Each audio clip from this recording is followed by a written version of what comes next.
Let's talk about service and support when comparing the two main options that we've been talking about here for ownership of a truck.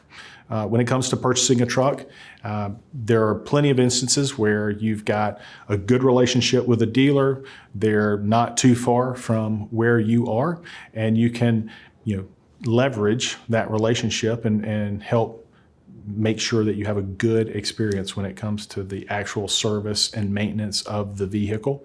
And so that is not something to take lightly if you're in an area where that's an option. That's a significant attribute that not all FedEx contractors experience. When it comes to leasing a truck, in those instances, because the truck is not your problem, essentially, if there is an issue, when those maintenance items arise, you've got other advocates for you that you can reach out to on the lease company side. You're not just beholden to wherever the truck is going to get serviced. You've got another advocate that can go to bat for you and make sure that that truck is getting the right level of attention and whatever the need is addressed. There's plenty of instances where parts may not be readily available.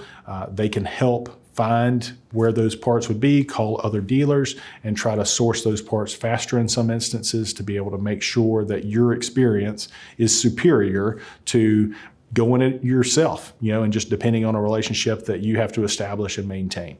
So that's another important consideration of what level of support do you expect. Do you expect very little and you'll go it your own way, have your own mechanics maybe even, and take care of yourself? Or do you want that turnkey solution to be able to help you navigate the different challenges and changes with that truck over the life of the lease?